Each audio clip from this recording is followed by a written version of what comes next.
பிதா குமாரன் பரிசுத்த ஆவியின் நாமத்தினாலே ஆமென். கடவுள் ஆவியாயிருக்கின்றார். அவரை தொழுது கொள்ளும் ஆவியோடும் உண்மையோடும் அவரை தொழுது கொள்ள வேண்டும். இது கர்த்தர் உண்டு பண்ணினால் இதிலே கலிகூர்ந்து மகிழ கடவோம்.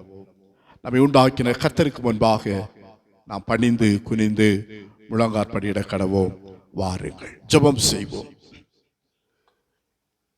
எங்கள் கிருபையும் அன்பும் பரிசுத்தமும் நிறைந்த நல்ல ஆண்டவரே, இது அருமையான மனமகிழ்ச்சியான பரிசுத்த ஓய்வு நாளின் காலை வேளைக்காக உம்மை நன்றியோடு துதிக்கிறோம். ஆண்டவரை ஸ்தோத்திரிக்கின்றோம். காலை பொழுது நம்முடைய பிள்ளைகளாகிய நாங்கள் கடவுள் எங்களுடைய வாழ்வில் செய்த நன்மைகளை எண்ணி உமக்கு நன்றி சொல்லும்படியாக, உம்மை துதிக்கும்படியாக, உம்மை ஸ்தோத்திரிக்கும்படியாக, உம்முடைய நாமத்தை மகிமைப்படுத்தும்படியாக ஆண்டவர்கள் தந்த இந்த அருமையான நேரத்திற்காக நாங்கள் ஆண்டவருக்கு நன்றி சொல்லுகிறோம். கடந்து வந்த பாதைகளில் எத்தனையோ பாடுகள், உபத்திரவங்கள், வியாதிகள், ஆபத்துகள், மோசங்கள் எங்களை சூழ்ந்து வந்த போதும் ஆண்டவர் எங்களோடு கூட இருந்து எங்களை கைவிடாதபடி நீர் கரம்பிடித்து நடத்தி வந்தீரே. அவைகளை எண்ணி இந்த நாளில நன்றி நிறைந்த இதயத்தோடுமை ஆராதிக்க கர்த்தர் கிருபை செய்வீராக. தாரதின் வேளையிலே ஆண்டுடைய மகிமை பிரசன்ன எங்கள் நடுவில் இருக்கட்டும். நாங்கள் ஆவியோடும் உண்மையோடும் உற்சாகத்தோடுமை ஆராதிக்க தேவன் கிருபை செய்யும். இந்த நாட்களில் என்னுடைய இல்லங்களில் இருந்து நாங்கள் ஆண்டவரை ஆராதிக்கும் போது கர்த்தருடைய மகிமை பிரசன்னம் எங்களுடைய இல்லங்களுக்குள்ளே இருக்கட்டும். ஆண்டவரே, நீர் ஜீவனுள்ளவர், நீர் எங்கள் நடுவிலே வாசம் பண்ணக்கூடிய ஆண்டவர். 2 அல்லது 3 பேர் ஒருமனப்பட்டவர்களாய் எங்கே கூடி நாங்கள் உடைய நாமத்தை மகிமைப்படுத்தினாலும் நீர் எங்கள் நடுவில் இருக்கக்கூடிய ஆண்டவர். நாளும் எங்கள் நடுவில் இருப்பீராக. தாரதின் வேலையை முழுதும் பொறுப்படுத்திக் கொள்ளும். நாங்கள் பாடுகின்ற பாடல்கள், வாசிக்கின்ற வேதங்கள், கேட்கின்ற சத்தியம், ஏறெடுக்கின்ற ஜெபங்கள் எல்லாம் உமக்கு பிரியமாக இருக்க ஆண்டவர் கிருபை செய்வீராக. எல்லா துதியும் கனமையும் உமக்கு செலுத்துகிறோம். இயேசு கிறிஸ்துவை வேண்டிக் கொள்ளுகிறோம் எங்கள் ஜெபங்கள் பரமபிதாவே, ஆமென். நம்முடைய ஆராதனைக்கு ஆரம்பத்திற்காகவும் கடவுளுடைய நாம மகிமைப்படும்படியாகவும் நாம் அனைவரும் இணைந்து இசை கீதங்களிலே 34வது பாடலை நாம் பாடலாம். இசை கீதங்களிலே 34வது பாடல், கோடா கோடி ஸ்தோத்திரம் ஏறெடுப்போம், ராஜாதி ராஜன் தேவாதி தேவன் இயேசு கிறிஸ்துவுக்கே மகிமை என்று சொல்லக்கூடிய பாடலை இணைந்து நாம் உற்சாகமாய் பாடி ஆண்டவருடைய நாமத்தை நாம் மகிமைப்படுத்துவோம்.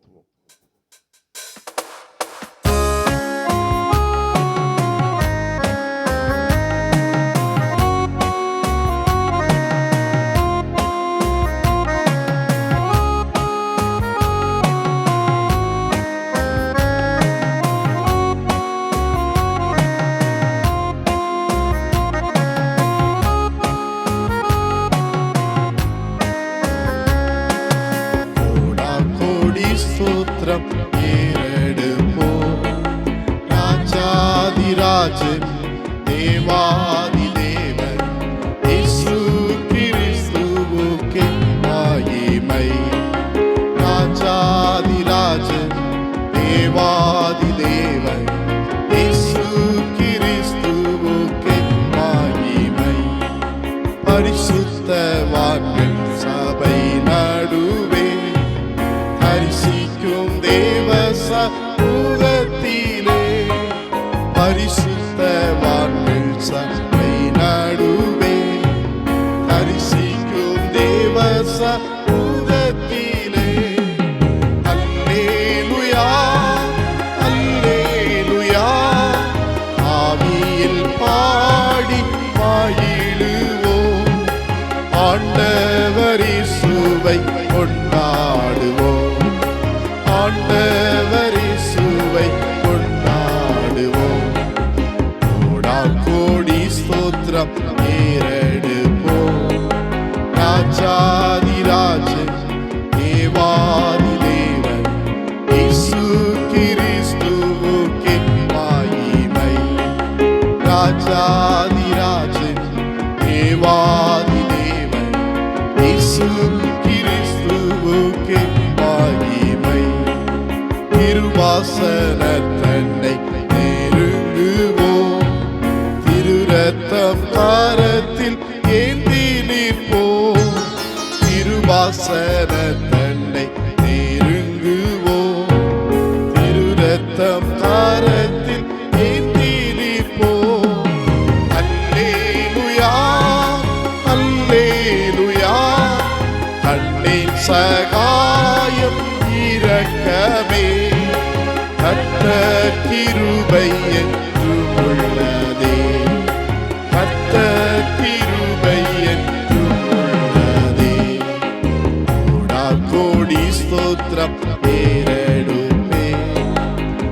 ராஜாதிராஜன் தேவாதி தேவன் இயேசு கிறிஸ்துவுக்கே மகிமை. ராஜாதிராஜன் தேவாதி தேவன் இயேசு கிறிஸ்துவுக்கே மகிமை. குருவி பறவை வானம் பாடியே கவலையின்றி பறந்து பாடுதே. குருவி பறவை வானம் பாடியே கவலையின்றி பறந்து பாடுதே. அல்லேலூயா அல்லேலூயா அற்புதமான சிருஷ்டிகரே, அந்த விசுவாசம் கற்றறிந்தோ, அந்த விசுவாசம் கற்றறிந்தோ. கோடா கோடி ஸ்தோத்திரம் ஏறெடுப்போ. ராஜாதிராஜன் தேவாதி தேவன் இயேசு கிறிஸ்துவுக்கே மகிமை. ராஜாதிராஜன் தேவாதி தேவன் இயேசு கிறிஸ்துவுக்கே மகிமை. கவலைப்படாதீர்கள் என்றுரைத்தீர், காட்டு புஷ்பத்தை உடுத்துவித்தீர். கவலைப்படாதீர்கள் என்றுரைத்தீர், காட்டு புஷ்பத்தை உடுத்துவித்தீர். அல்லேலூயா அல்லேலூயா ஆடையாகாரம் தேவையெல்லாம் அன்றென்று தந்தம்மை ஆதரித்தீர். அன்றென்று தந்தம்மை ஆதரித்தீர். கோடா கோடி ஸ்தோத்திரம் ஏறெடுப்போ. ராஜாதிராஜன் தேவாதி தேவன் இயேசு கிறிஸ்துவுக்கே மகிமை. ராஜாதிராஜன் தேவாதி தேவன் இயேசு கிறிஸ்துவுக்கே மகிமை. கணக்கில்லா நன்மைகள் கர்த்தர் செய்தி, கருத்துடன் பாடி நன்றி கூறுவோ. கணக்கில்லா நன்மைகள் கர்த்தர் செய்தி, கருத்துடன் பாடி நன்றி கூறுவோ. அல்லேலூயா அல்லேலூயா தேவகுமாரன் வந்திடும் நான், தூய முகம் கண்டு கம்பீரிப்போம். தூய முகம் கண்டு கம்பீரிப்போம். கோடா கோடி ஸ்தோத்திரம் ஏறெடுப்போ. ராஜாதிராஜன் தேவாதி தேவன் இயேசு கிறிஸ்துவுக்கே மகிமை. ராஜாதிராஜன் தேவாதி தேவன் இயேசு கிறிஸ்துவுக்கே மகிமை. நாளுக்கென்று முறைமுறையாய் வாசிக்கும்படியாய் தெரிந்து கொண்ட சங்கீதம் சங்கீதம் 54ஆம் சங்கீதம். 54ஆம் சங்கீதத்தை நாம் மாறி மாறி வாசிக்கலாம். பழைய ஏற்பாட்டிலே 702ஆம் பக்கம். தேவனே, உமது நாமத்து நிமித்தம் என்னை ரட்சித்து உமது வல்லமையினால் எனக்கு நியாயம் செய்யும். தேவனே, என் விண்ணப்பத்தை கேட்டு என் வாயின் வார்த்தைகளுக்கு செவிகொடும். அந்நியர் எனக்கு விரோதமாய் எழும்புகிறார்கள், கொடியேர் என் பிராணனை வாங்க தேடுகிறார்கள். தேவனை தங்களுக்கு முன்பாக நிறுத்தி நோக்கார்கள். இதோ தேவன் எனக்கு சகாயர், ஆண்டவர் என் ஆத்துமாவை ஆதரிக்கிறவர்களோடே இருக்கிறார். அவர் என் சத்துருக்களுக்கு தீமைக்கு தீமை சரி கட்டுவார். உமது சத்தியத்தின் நிமித்தம் அவர்களை நிர்மூலமாக்கும். உற்சாகத்துடன் நான் உமக்கு பலியிடுவேன். கர்த்தாவே, உமது நாமத்தை துதிப்பேன், அது நலமானது. கடைசி வசனத்தை நாம் யாரும் சேர்ந்து வாசிப்போம். அவர் எல்லா நெருக்கத்தையும் நீக்கி என்னை விடுவித்தார். என் கண் என் சத்துருக்களின் நீதி சரிது கட்டுதலை கண்டது. பிதாவுக்கும் குமாரனுக்கும் பரிசுத்த ஆவிக்கும் மகிமை உண்டாவதாக. ஆதியிலும் இப்பொழுதும் எப்பொழுதுமான சதா காலங்களிலும் மகிமை உண்டாவதாக. ஆமென். அப்படியே நம்முடைய விசுவாசத்தை நம் அப்போஸ்தலருடைய விசுவாச பிரமாணப்படி நாம் அறிக்கையிட்டு உறுதிப்படுத்திக் கொள்வோம். வானத்தையும் பூமியை படைத்த சர்வவல்லமையுள்ள பிதாவாகிய தேவனை விசுவாசிக்கிறேன்.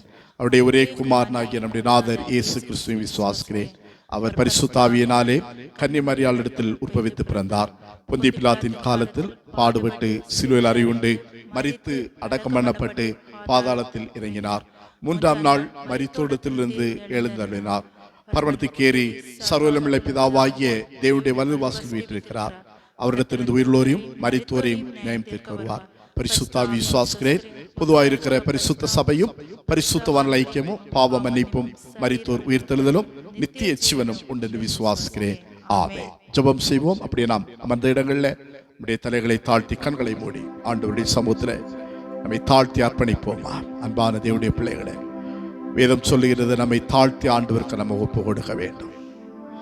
கடவுள் சொல்லுகிறார், என் நாமம் தரிக்கப்பட்ட என் ஜனங்கள் தங்களை தாழ்த்த வேண்டும், தங்களை தாழ்த்தி தங்கள் பொல்லாத வழிகளை விட்டு திரும்ப வேண்டும் என்று ஆண்டவர் சொல்லுகிறார். இதனாலும் தேவன் செய்த நன்மைகளுக்காக நன்றி சொல்லும் என்பதாக ஒரு சில நம்மை ஆண்டவருக்கு முன்பாக நாம் தாழ்த்தலாம். ஆண்டவர் பரிசுத்தமுள்ள ஆண்டவர். ஆனால் நாம் எவ்வளவு தவறுகளை செய்திருக்கிறோம். நாம் பாவிகள். நம்முடைய பாவ நிலைகளை நாம் உணர்வோம். பல நேரங்களில் ஆண்டவரை விட்டு நாம் விலகி போனது உண்டு. தேவனுடைய வார்த்தைகளுக்கு விரோதமாய் நாம் செய்தது உண்டு. அநேக நேரங்களில் தேவனை மறந்து வாழ்ந்தது உண்டு. எல்லாவற்றையும் உணர்ந்து ஆண்டவருடைய சமூகத்தில், ஆண்டவரே நான் செய்த பாவங்கள் எல்லாம் மன்னியும் ஆண்டவரே, என்னை பரிசுத்தப்படுத்தும் ஆண்டவரே, ஒரு இசை கழுவும் ஆண்டவரே, என்னை சுத்திகரியும் என்று சொல்லி ஆண்டவருக்கு முன்பாக நம்மை தாழ்த்தி ஒப்பு கொடுக்கலாம். ஆண்டவர் பரிசுத்தம் உள்ளவர். தேவன் நம்மிடத்தில் விரும்புகிறது பரிசுத்தமுள்ள ஒரு வாழ்வு தான். ஆகவே அப்படிப்பட்ட ஒரு பரிசுத்தமுள்ள வாழ்வு வாழ ஆண்டவரே எனக்கு உதவி செய்யும் என்று சொல்லி கேட்போம். என் தகப்பன் பரிசுத்தம் உள்ளவர். என் தகப்பனை போல நானும் பரிசுத்தமாய் வாழ வேண்டும் என்று சொல்லி ஆண்டவரிடத்தில் ஒப்பு கொடுப்போமா. நான் பரிசுத்தமாய் வாழும் போது தேவன் நம்முடைய வாழ்விலே அற்புதங்களை செய்வார். கர்த்தருடைய வேதம் சொல்லி, உங்களை சுத்திகரித்துக் கொள்ளுங்கள், உங்களை பரிசுத்தம் பண்ணி கொள்ளுங்கள், அப்பொழுது உங்கள் நடுவிலே கர்த்தர் அற்புதங்களை செய்வார். நம்மை நாம் சுத்திகரிக்கும் போது, நம்மை பரிசுத்தப்படுத்திக் கொள்ளும் போது தேவன் நம் நடுவில் அற்புதங்களை செய்வார். ஆகவே இந்த காலவெளியிலே தேவனை ஆராதித்துக் கொண்டிருக்கிறதான நாம் நம்மை தாழ்த்தி ஒப்பு கொடுப்போம். ஆண்டவரே, என்னிலே இருக்கின்ற பாவம், என்னிலே இருக்கிற அக்கிரமங்கள், என்னிலே இருக்கின்ற பொல்லாத சிந்தைகள் எல்லாவற்றையும் என்னை விட்டு எடுத்து போடும் ஆண்டவரே. எடுத்து போட்டு என்னை பரிசுத்தப்படுத்தும் ஆண்டவரே. கல்வாரி சிலுவையில் சிந்தின இரத்தத்தினாலே ஒரு விசை கூட என்னை கழுவும் ஆண்டவர் என்று சொல்லி கேட்போம். ஆண்டவர் நம்மை பரிசுத்தப்படுத்துவார். ஆண்டவர் அவருடைய பிள்ளைகளாய் மாற்றுவார். அவருடைய நாமம் தரிக்கப்பட்ட நாம் அவரை நோக்கி தொடர்ந்து நாம் செபிக்கும் போது அவருடைய ஜெபங்களுக்கு பதில் தருவார். ஆகவே அந்த நம்பிக்கையோடு ஆண்டுடைய சமூகத்தில் ஒப்பு கொடுத்து கடவுளை நோக்கி பார்ப்போமா. பரிசுத்த பிதாவே, இந்த அருமையான நாளிற்காக உமக்கு நாங்கள் நன்றி சொல்லுகிறோம் ஐயா. இந்த நாளில் உம்முடைய பிள்ளைகளாகிய நாங்கள் ஆண்டவரே, எங்களை நாங்கள் உணர்ந்து ஆண்டவருக்கு முன்பாக எங்களை தாழ்த்துகிறோம். நீர் பரிசுத்தர், நாங்கள் பாவிகள் ஆண்டவரே. நாங்கள் அநேக தவறுகளை செய்தது உண்டு ஆண்டவரே. அநேக நேரங்களில் உம்மை விட்டு விலகி போனது உண்டு ஆண்டவரே. அநேக நேரங்களில் தேவனுடைய வார்த்தையை மீறினது உண்டு ஆண்டவரே. எல்லா பாவங்களையும் கடவுள் மன்னிப்பீராக. மன்னித்து எங்களை பரிசுத்தப்படுத்துவீராக. உடைய பிள்ளைகளாய் ஏற்றுக்கொள்வீராக ஆண்டவரே. எங்களை தாழ்த்தி ஒப்பு கொடுக்கிறோம் ஐயா. என் நாமம் தரிக்கப்பட்ட என் ஜனங்கள் தங்களை தாழ்த்தி தங்கள் பொல்லாத வழிகளை விட்டு என் முகத்தை தேடுவார்கள் என்று சொன்னார். உடைய பாவங்களை மன்னித்து உடைய தேசத்துக்கு சேமத்தை கொடுப்பேன் என்று சொன்னீரே அப்பா.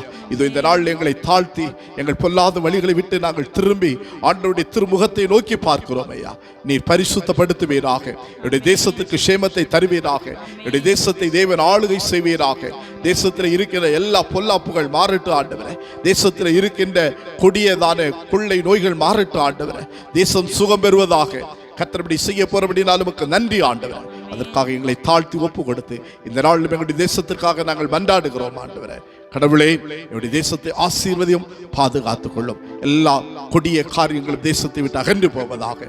ஆளக்கூடிய பிள்ளைகளை ஆசீர்வதிப்பீராக. விசேஷத்த ஞானத்தினால் கர்த்தர் நிரப்பும். ஒப்பு கொடுக்கிறோம். சகல துதியும் கனமையும் உமக்கு செலுத்துகிறோம். இயேசு கிறிஸ்துவை வேண்டிக் கொள்கிறோம். எங்கள் ஜெபங்கள் பரம பிதாவே, ஆமென். அப்படியே ஜெப நிலையிலே கடவுள் நமக்கு கற்று அந்த ஜெபத்தை நாம் யாவரும் சேர்ந்து ஏறெடுப்போம். பரமண்டலங்கள் இருக்கிற எங்கள் பிதாவே, நாம பரிசுத்தப்படுவதாக, ராஜ்யம் வருவதாக, சித்தம் பரமண்டத்தில் செய்யப்படுகிறது போல பூமியிலையும் செய்யப்படுவதாக. அன்றருள்ள எங்கள் அப்பத்தை எங்களுக்கு இன்று தாரும். எங்களுக்கு விரோதமாய் குற்றம் சொல்லுக்கு நாங்கள் மன்னிக்கிறது போல எங்கள் குற்றங்களை எங்களுக்கு மன்னியும். எங்களை சோதனைக்குள் பிரவேசிக்க பண்ணாமல் தீமை நின்று எங்களை ரட்சித்துக் கொள்ளும். ராஜ்யமும் வல்லமையும் மகிமையும் என்னென்னைக்கும் உம்முடையவைகளே. ஆமென். அமருவோம். நம்மை அவர் அமர்ந்தோடுமாக உற்சாகமாக கரங்களை தட்டி நம்முடைய பாடல் புஸ்தகத்திலே 289வது பாடலை பாடும். இசி கீதங்களிலே 289வது பாடல். பரிசுத்தர் கூட்டம் நடுவில் ஜொலித்திடும் சுத்த ஜோதியே, அரூபியை வேளையில் அடியார் நெஞ்சம் வாரீரோ என்று சொல்லக்கூடிய பாடலை நாம் பாடி ஆண்டவருடைய நாமத்தை நாம் மகிமைப்படுத்துவோம்.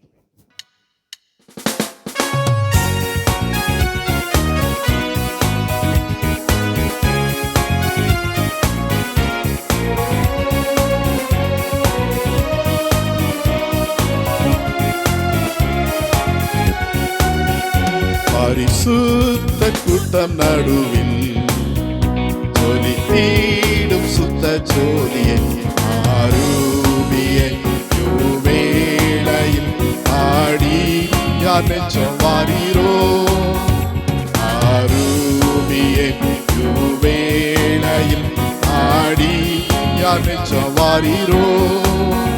மீட்பே பாம்பை அருள்வார் உண்டோ, கல்வின் கொடுக்கும் பெற்றோர் உண்டோ. மீட்பே பாம்பை அருள்வார் உண்டோ, கல்வின் கொடுக்கும் பெற்றோர் உண்டோ. கொல்லாது கூட செய்தினார் தனலம் அருள்வார், கொல்லாது கூட செய்தினார் தனலம் அருள்வார். பரிசுத்த கூட்டம் நடுவில் ஜொலித்திடும் சுத்த ஜோதியை, அரூபியை வேளையில் ஆடி யார் நெஞ்சம் வாரீரோ, அரூபியை வேளையில் ஆடி யார் நெஞ்சம் வாரீரோ. சுத்தம் விரும்பும் சுத்த ஜோதியை, விரும்பா அசுத்தம் யாவும் போக்குமே. சுத்தம் விரும்பும் சுத்த ஜோதியை, விரும்பா அசுத்தம் யாவும் போக்குமே. பாவினீச பாவினானையா, தேவாயிரக்கம் செய்ய மாட்டீரோ. பாவினீச பாவினானையா, தேவாயிரக்கம் செய்ய மாட்டீரோ. பரிசுத்த கூட்டம் நடுவில் ஜொலித்திடும் சுத்த ஜோதியை, அரூபியை வேளையில் ஆடி யார் நெஞ்சம் வாரீரோ, அரூபியை வேளையில் ஆடி யார் நெஞ்சம் வாரீரோ. மாறும் தந்தையே எந்த உள்ளத்தை, யாரும் காணாவுள் அலங்கோலத்தை. மாறும் தந்தையே எந்த உள்ளத்தை, யாரும் காணாவுள் அலங்கோலத்தை. மனம் நொந்து மருளுகின்றே, பரிசுத்தம் பேசுகின்றே. மனம் நொந்து மருளுகின்றே, பரிசுத்தம் பேசுகின்றே. பரிசுத்த கூட்டம் நடுவில் ஜொலித்திடும் சுத்த ஜோதியை, அரூபியை வேளையில் ஆடி யார் நெஞ்சம் வாரீரோ, அரூபியை வேளையில் ஆடி யார் நெஞ்சம் வாரீரோ. துணைவே தகப்பனே உலகிலே என்னை எதிர்க்கும் சக்திகள் பல உண்டே. துணைவே தகப்பனே உலகிலே என்னை எதிர்க்கும் சக்திகள் பல உண்டே. என் ஜீவனில்லை எங்கிலும் பரிசுத்தம் என எழுது, என் ஜீவனில்லை எங்கிலும் பரிசுத்தம் என எழுது. பரிசுத்த கூட்டம் நடுவில் ஜொலித்திடும் சுத்த ஜோதியே ஆரூபியே யோவேளையில் ஆடி யார் நெஞ்சவாரீரோ ஆரூபியே யோவேளையில் ஆடி யார் நெஞ்சவாரீரோ.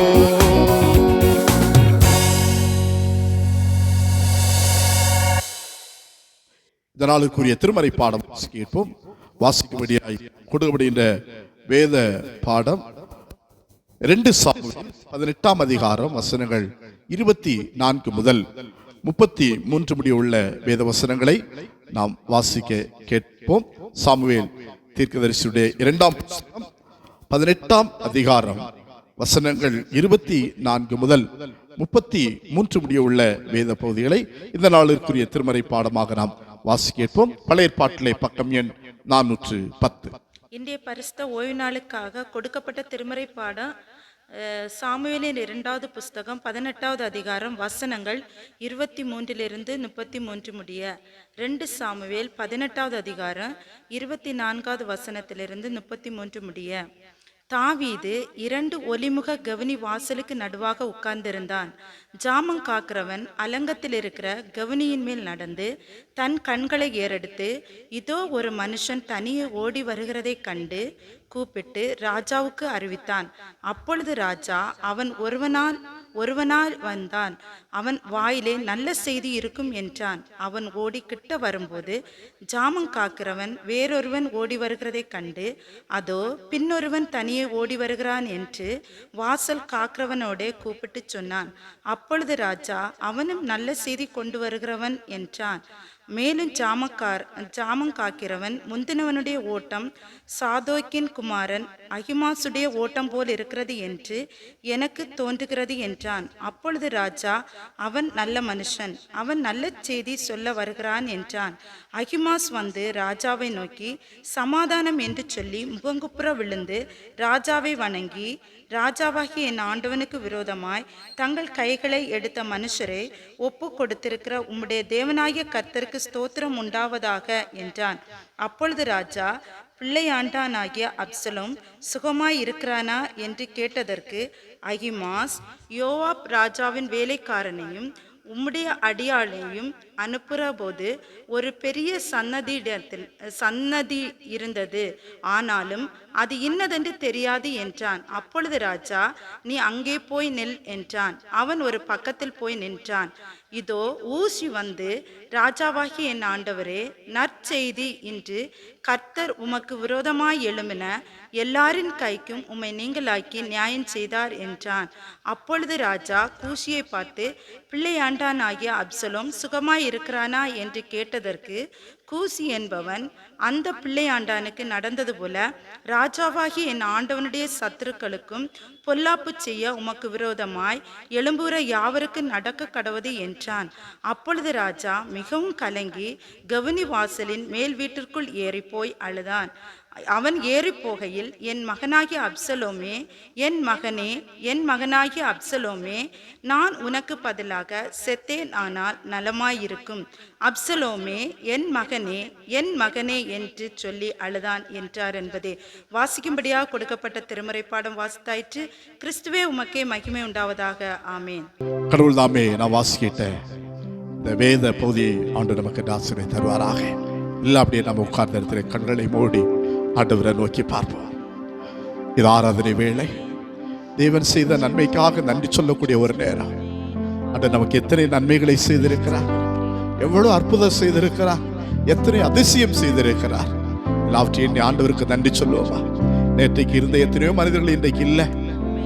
நம்மை விட சிறந்தவர்கள், நம்மை விட ஞானவான்கள், நம்மை விட பலவான்கள், நம்மை விட பரிசுத்தவான்கள் எத்தனையோ பிள்ளைகள் இந்த உலகத்தை விட்டு கடந்து சென்றிருக்கிற போது தேவன் நம்மை இம்மட்டு கண்மணி போல காத்து கொண்டு வந்திருக்கிறாரு. ஆண்டவருக்கு நன்றி சொல்லுவோமா? ஆண்டவரை துதிப்போமா? எல்லா வாய்களை திறந்த ஆண்டவரை ஸ்தோத்திரிக்கலாம். தாவீது சொல்ற, கர்த்தர் எனக்கு செய்த எல்லா உபகாரங்களுக்காக நான் என்னத்தை செலுத்துவேன், ரட்சிப்பின் பாத்திரத்தை எடுத்துக்கொண்டு கர்த்தருடைய நாமத்தை தொழுது கொள்வேன் என்று சொல்லுகிறார். அதே விதமாக நாம் முழு உள்ளத்தோடு முழு ஆத்மாவோடு தேவனை கொஞ்ச நேரம் நம்ம ஆண்டவரை ஆராதிப்போமா?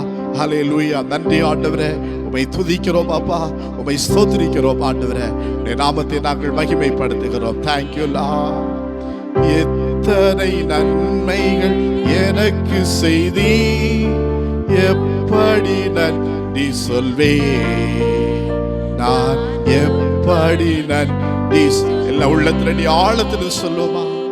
எத்தனை நன்மைகள் எனக்கு செய்தி, எப்படி நன்றி சொல்வேன், நான் எப்படி நன்றி சொல்வேன்.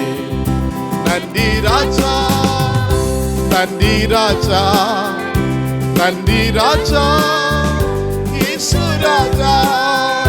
நன்றி ராஜா, நன்றி ராஜா, நன்றி ராஜா, இயேசு ராஜா. கரங்களை பிடித்து கண்மணி போல காலமெல்லாம் காத்தீர். எல்லாம் சொல்லுமா. கரங்களை பிடித்து கண்மணி போல காலமெல்லாம் காத்தீர், காலமெல்லாம் காத்தீர். ஐயா எத்தனை நன்மைகள் எனக்கு செய்தீர், எப்படி நன்றி சொல்வேன், நான் எப்படி நன்றி சொல்வேன். சொல்லுமா. தாழ்மையில் இருந்தேன், தயவுடன் நினைத்து தேவானை உம்மை துதிப்பேன். தாழ்மையில் இருந்தேன், தயவுடன் நினைத்து தேவானை உம்மை துதிப்பேன். எல்லாம் சேர்ந்து ஆண்டவரை துதிப்போமா. தேவானை உம்மை துதிப்பேன். ஐயா எத்தனை நன்மைகள் எனக்கு செய்தீர், நீர்களை செய்த எல்லா நன்மைகளுக்காக நன்றி. எப்படி நன்றி. பலவீனன் என்று தள்ளிவிடாமல் சொல்லுங்க. பலவீனன் என்று தள்ளிவிடாமல் பலத்தால் இலை கட்டினீ. பலவீனன் என்று தள்ளிவிடாமல் பலத்தால் இலை கட்டினீ. பலத்தால் இடை கட்டினீ. ஐயா எத்தனை நன்மைகள் எனக்கு செய்தீ, எப்படி நன்றி சொல்வேன், நான் எப்படி நன்றி சொல்லுமா. நீ செய்த அதிசயமாயிரம், நீ செய்த அதிசயம் ஆயிரம் உண்டு, விவரிக்க முடியாதையா. நீ செய்த அதிசயம் ஆயிரம் உண்டு, விவரிக்க முடியாதையா, விவரிக்க முடியாதையா. ஐயா எத்தனை நன்மைகள் எனக்கு செய்தீ, எப்படி எல்லா உள்ளத்தினுடைய ஆழத்திலிருந்து சொல்லும். ஐயா எப்படி நன்றி சொல்வேன். ஐயா எத்தனை நன்மைகள் எனக்கு செய்தீ, எப்படி நன்றி சொல்வேன், நான் எப்படி நன்றி சொல். கரங்களை உயர்த்தி நன்றி என்று சொல்லுவோம். நன்றி ராஜா, நன்றி ராஜா, நன்றி ராஜா, இயேசு ராஜா. நன்றி ராஜா, நன்றி ராஜா, நன்றி ராஜா, இயேசு ராஜா. ஹல்லேலூயா. ஆண்டவருக்கு எவ்வளவு நன்றி சொன்னாலும் போதாது. அவ்வளவாய் அவர் நம்ம வாழ்க்கையில நன்மை செய்திருக்கிறாருங்க. அவ்வளவாய் அவர் நம்முடைய வாழ்க்கையில் அற்புதங்களை செய்திருக்கிறார். ஆண்டவர் எல்லாவற்றுக்காக நம்மிடத்தில் எதிர்பார்க்கிறது எல்லாம் ஒரு நன்றி உள்ள ஒரு ஆராதனை தான், ஒரு நன்றி உள்ள ஒரு ஆராதனை தான். தேவனை நன்றி நிறைந்த இதயத்தோடு கூட ஆராதிக்க வேண்டும் என்று தான் ஆண்டவர் எதிர்பார்க்கிறார். அன்பார்ந்த தேவனுடைய பிள்ளைகளை, நாம் நன்றி நிறைந்த இதயத்தோடு, முழு உள்ளத்தோடு, முழு ஆத்துமாவோடு ஆண்டவருக்கு நம்ம நன்றி சொல்லுவோம். அப்பா, நீங்க செய்த எல்லா நன்மைகளை எண்ணி உமக்கு நன்றி சொல்லுகிறேன். ஆண்டவரே, நீர் நல்லவர் அப்பா, நீர் அற்புதமானவரையா, நீர் அதிசயமானவரையா, நீர் கிருபை நிறைந்தவர் ஆண்டவரே, நீர் இரக்கம் நிறைந்தவர் ஆண்டவரே. உமக்கு நன்றி ஆண்டவரே. நாங்கள் ஆராதிக்கக்கூடிய எங்களுடைய தேவன் ஜீவனுள்ளவர், எங்கள் தகப்பன் ஆண்டவரே, நன்மைகளின் தகப்பன் ஆண்டவரே, நீர் அற்புதங்களின் தகப்பன் ஆண்டவரே. உமக்கு நன்றி சொல்லுகிறோம் ஐயா. நீர்தானையா எங்க தகப்பன் ஆண்டவரே, நீர்தானையா எங்களுக்கு தாய், நீர்தானையா எங்களுக்கு எல்லாம் ஆண்டவரே. இதுவரை எங்களை நீ நடத்தினீரே அப்பா, தாங்கினீரே, சுமந்தீரே ஆண்டவரே. உமக்கு நன்றி அப்பா, உமக்கு நன்றி ஆண்டவரே, உமக்கு நன்றி ஆண்டவரே. இதோ இந்த நாளிலே ஒரு விசை கூட எங்களை ஒப்பு கொடுக்கிறோம் ஐயா, எங்களை ஒப்பு கொடுக்கிறோம் ஐயா. கர்த்தாவின் நீர் எங்களை தாங்குவீராக, பலப்படுத்துவீராக சுவாமி. ஒரு தகப்பனை போல ஆண்டவரே நீர் எங்களை தாங்கும் சுவாமி, தாங்கும் ஆண்டவரே. அவர்களை இந்த நாட்களிலே உலகம் முழுவதும் ஆண்டவரை இன்றைக்கு ஆண்டவரே ஃபாதர்ஸ் டேயாக தகப்பன்மார்கள் தினமாக இந்த நாளில் அனுசரிக்கலாம் ஐயா. நீர் எங்களுடைய தகப்பன் ஐயா, நீர் எங்களுடைய தகப்பன் ஆண்டவரே. இயேசுவே, நீர் ஒருவரை எங்களை தோள் மீது சுமக்கக்கூடியவர் ஐயா, நீர் ஒருவரை எங்களை கரம்பிடித்து நடத்தக்கூடியவர் ஆண்டவரே. உடைய கரத்தில் எங்களுடைய கரத்தை ஒப்பு கொடுக்கிறோம் ஆண்டவரே, ஒப்பு கொடுக்கிறோம் ஆண்டவரே. நீங்க நடத்துங்கப்பா, நீங்க நடத்துங்கப்பான்னு சொல்லி ஆண்டவரிடத்தில் தேவனுடைய கரத்தில் இந்த நாளில் ஒப்பு கொடுப்போமா. அவர் ஒரு நல்ல தகப்பனாய் இருந்து நடத்துவார், அவர் நமக்கு நன்மை செய்வார், நமக்கு அற்புதங்களை செய்வார், நமக்கு வேண்டியவைகளை எல்லாம் அவர் தருவார். ஆண்டவரை நோக்கி பார்த்து இயேசுவே அப்பா அப்பா பிதாவேன்னு சொல்லி அழைப்போமா. அப்படிப்பட்ட ஒரு புத்திரவாக்கியத்தை நம்ம பெற்றிருக்கிறோம், ஒரு சுவிகாரத்தின் ஆவியை நம்ம பெற்றிருக்கிறோம். அவரை அப்பா பிதாவே என்று அழைக்கக்கூடிய ஒரு புத்திர சுவிகாரத்தின் ஆவியை நம்ம பெற்றுக் கொண்டிருக்கிறோம். நம்மை விட வேற ஜனம் எது? அவரை அப்பா பிதாவே என்று அழைக்க பெற்ற ஜனம் வேற எது? நமக்கு தான் ஆண்டவர் அந்த உரிமையை கொடுத்திருக்கிறார். கல்வாரி சிலுவையிலே தன்னுடைய ஜீவனை கொடுத்து அவருடைய பிள்ளைகளாய் நம்மை மாற்றி இருக்கிறார். ஆண்டவருக்கு நன்றி சொல்லுவோம். ஆண்டவரே, எனக்காக ஆண்டவரே என்னுடைய ஜீவனை மீட்டுக் கொள்ளும்படியாய் உம்முடைய ஜீவனை கொடுத்தீர் ஆண்டவரே. என்னை பாதுகாத்து வருகிறீரே, நன்றி ஆண்டவரே. பராமரித்து வருகிறீரே, நன்றி ஆண்டவரே. தொடர்ந்து என்னை நடத்தும் ஆண்டவரே. ஒரு தாயாய் ஒரு தகப்பனாய் இருந்து என்னை நடத்தும் ஆண்டவரே, என்னை நடத்தும் ஆண்டவரே என்று சொல்லி தேவனுடைய கரத்திலே நம்மை ஒப்பு கொடுத்து தேவனை ஆராதிப்போமா. நன்றி ஆண்டவரே, நன்றி தகப்பனே. தாய் போல தேற்றி, தந்தை போல ஆற்றி, தோள் மீது சுமந்திடும் என் ஏசையா. எல்லாம் சொல்லுவோமா. தாய் போல தேற்றி, தந்தை போல ஆற்றி, தோள் மீது சுமந்திடும் என் ஏசையா. உம்மை போல புரிந்து கொள்ள யாரும் இல்லையே, உம்மை போல அரவணைக்க யாரும் இல்லையே, உம்மை போல புரிந்து கொள்ள யாரும் இல்லையே, உம்மை போல அரவணைக்க யாரும் இல்லையே. இப்போதும் என் வாழ்விலே இயேசையா, இப்போதும் என் ஆண்டவரை கேட்போம். இயேசுவா, நீ மட்டும் போதும். இப்போதும் என் வாழ்விலே இயேசையா, இப்போதும் என் சொல்லுமா. மலை போல துன்பம், மலை போல துன்பம் என்னை சூழும் போது அதை பனி போல உருகிட செய்பவரே.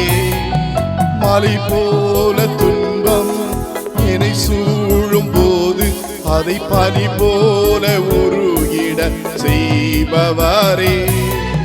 கண்மணி போல என்னை காப்பவரே, உள்ளங்கையில் பொறித்தென்னை நினைப்பவரே.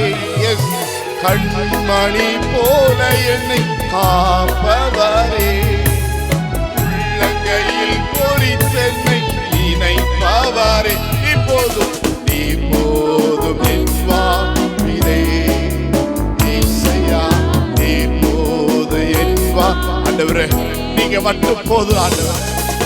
இப்போது என் வாழ்விலே இயேசையா, இப்போதும் என் எல்லா நேரத்திலும் என் பலவீன நேரம், பலவீன நேரம் என் கிருபை உனக்கு போதும்.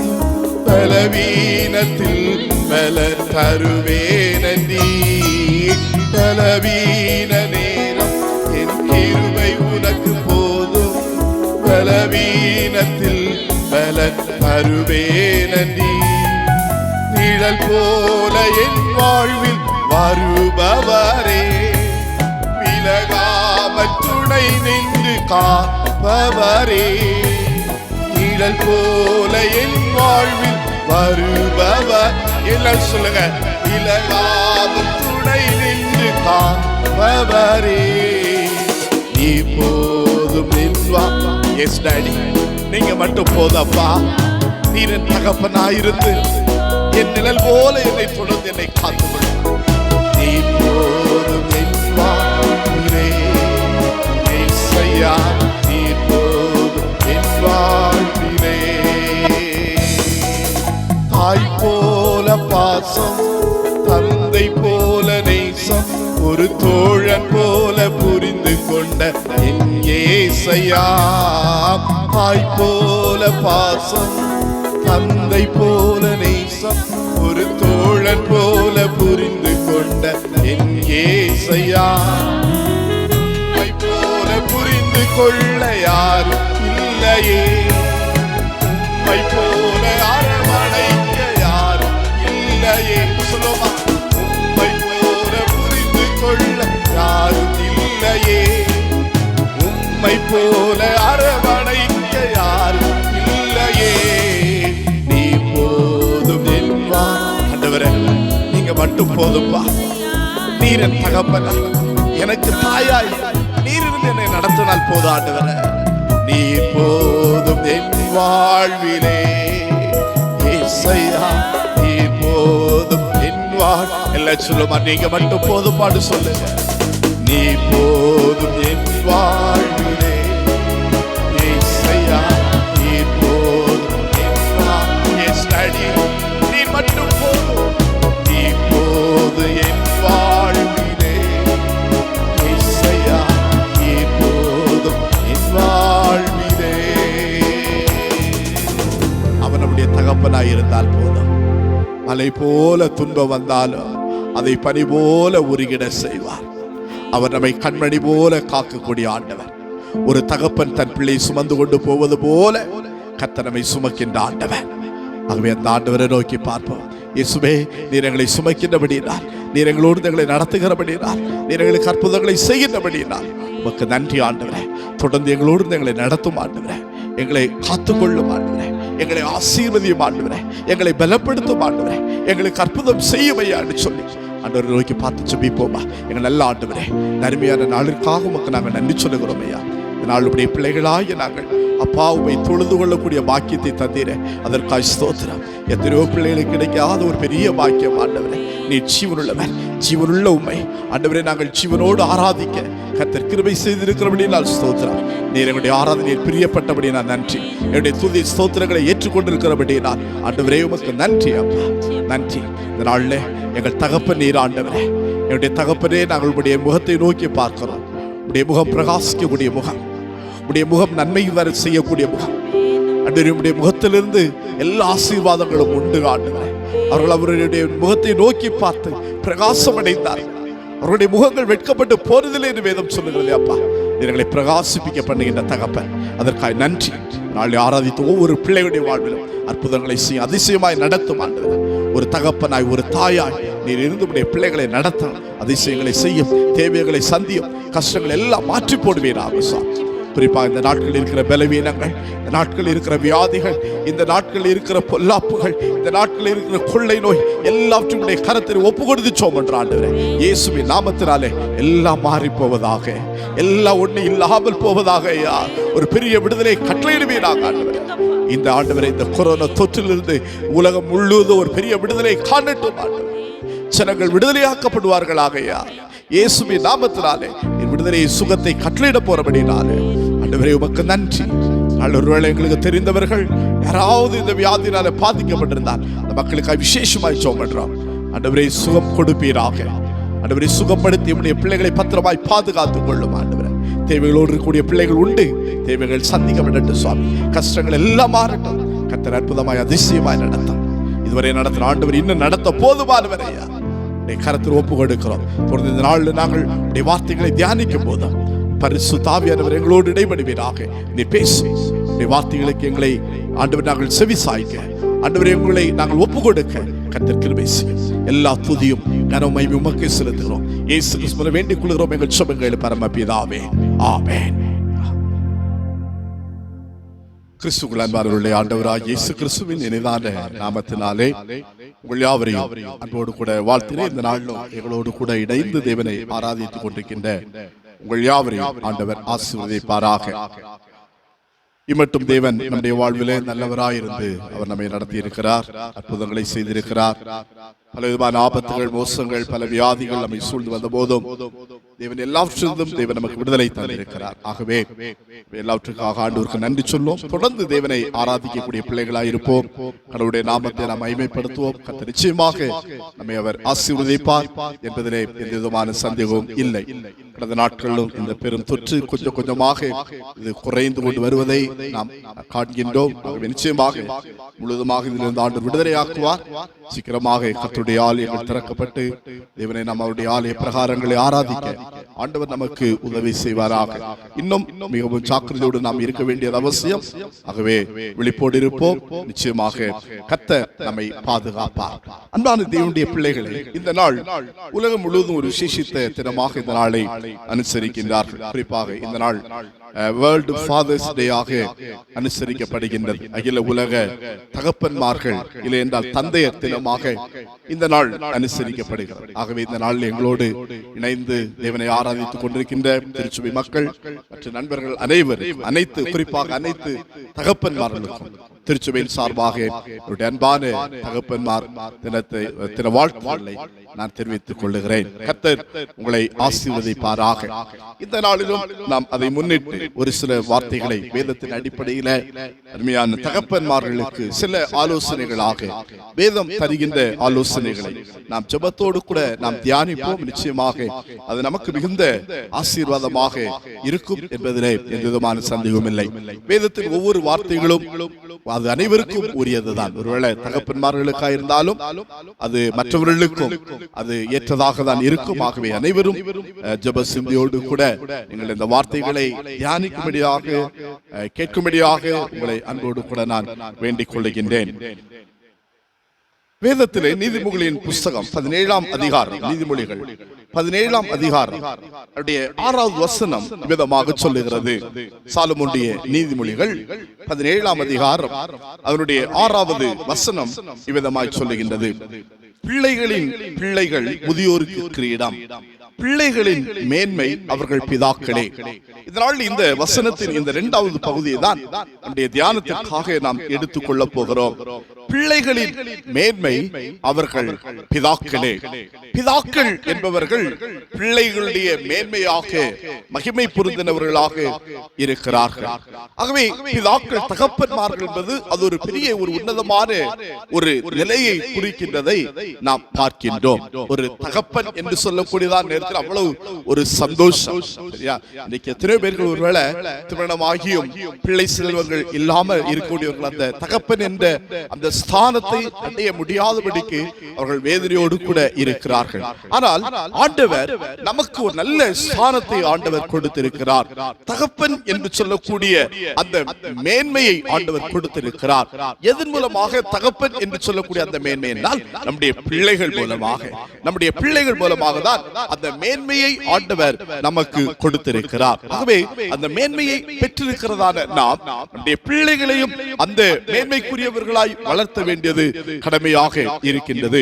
கடந்த ஆண்டுகளில் தகப்பன்மார்கள் தினத்திலே வேதத்தில் அநேக தகப்பன்மார்களை குறித்து நம்முடைய முற்பிதாக்கள் கடந்த ஆண்டிலே கூட எத்தனை பேருக்கு ஞாபகம் இருக்கின்ற தெரியவில்லை.